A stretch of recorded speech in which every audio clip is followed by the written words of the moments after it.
I think one of my other biggest surprises would be the number of seniors that are in need in our community. A surprise as well as a shock of how many silent, hidden seniors there are.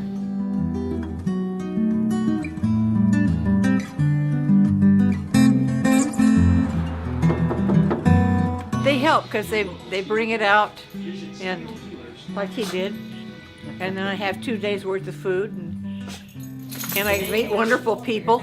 Thank you. Thank you very much, and I really enjoy the food, and I enjoy the people coming and bringing it. We deliver a hot meal to our seniors on Mondays, Wednesdays, and Fridays. And with that hot meal, our seniors also have the option of having a boxed lunch for the next day.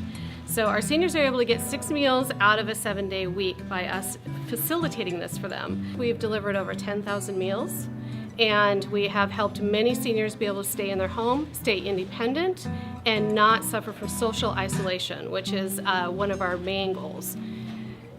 Just last Wednesday night, when we had the major windstorm, we were able to get 26 meals out to our homebound seniors, and it was still a hot meal.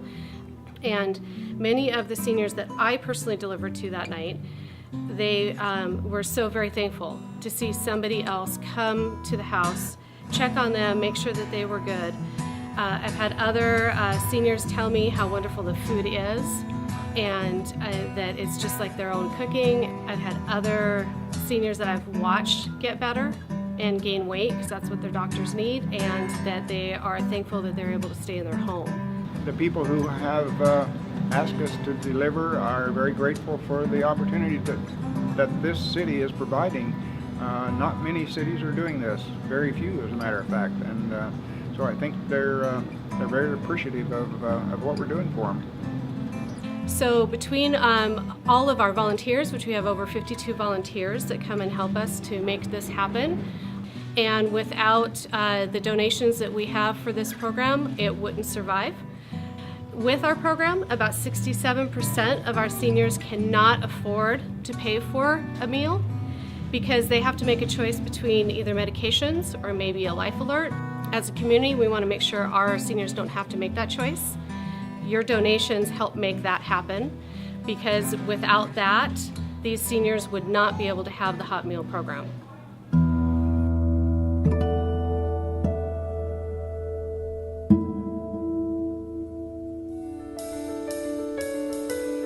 I think one of the most surprising things when people ask what I do is that they don't realize that the need is here.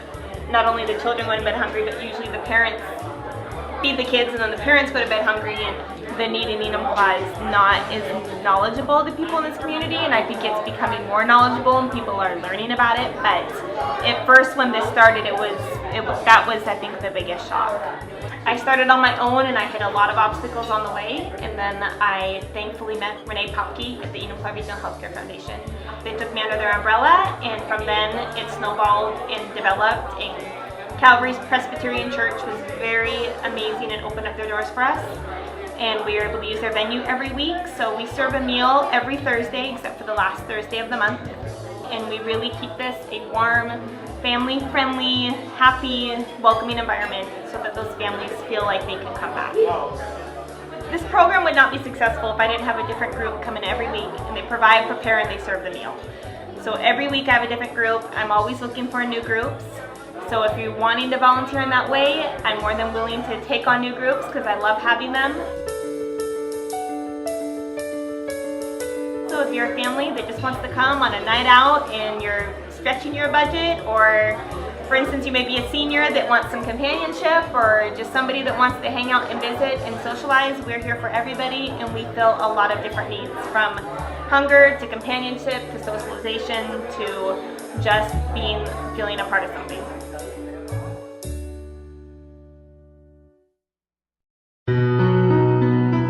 So on our first week of delivering, when we were taking the food around, one of the second grade girls came out and she was crying, and she was so thankful that she was going to get to take a food bag home, and she had said, "We have no food and I'm so hungry," and it almost, I mean, it just makes it worth it, and it was eye-opening. And I think we don't see hunger in our community.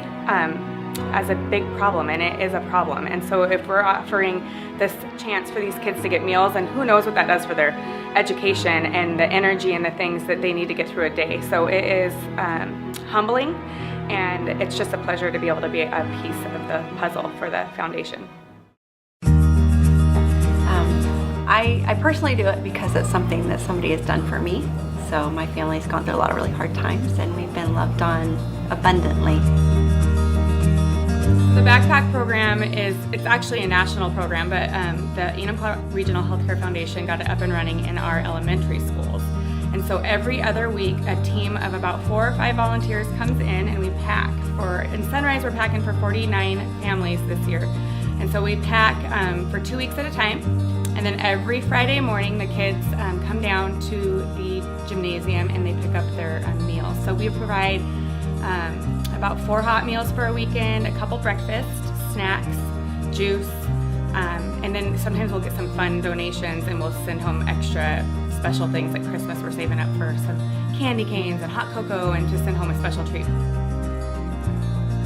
I was surprised with the donations that come in. So every time Jason goes home or goes to church or wherever, there's always a massive amount of stuff. I told her today a truck needs to just follow her wherever she goes because there's always tons and tons of donations, and that's amazing because you look at it and it looks like a lot, but it goes so quickly, and then all of a sudden you need donations again, but They always keep coming in. They're always there. First couple things that surprised me were the number of kids that were needing to be served. I think I was just, I don't know, I did have the opportunity to go to Africa and you see hunger in a different light there, but to come home and know that 1 in 4 kids is going to bed hungry, that was eye-opening to me. Also, just the way that the staff and the other kids support it in the school, and it makes me happy that they're not, like making kids feel less than when they're getting a bag or whatever. Everyone in the whole school is super supportive of it and encouraging, and we even get some of the younger kids to help pack sometimes, so that's really cool. I actually really like handing out the food to the children, so it's just nice to see their faces each morning or each week and share something with them. So it's a good opportunity to meet the children too. I love to serve in any capacity that I can, and I just think our children are literally going to be the ones that we're going to leave them behind, and they're going to do things that we're never going to have the opportunity to do. So if we can pour into them, give back, I feel like the Lord has blessed us with much, and so out of that, I feel like it's our duty to bless others out of the abundance that we've been given. And so that's really my heart, is just to serve and love on others in our community, and so that's why I do it.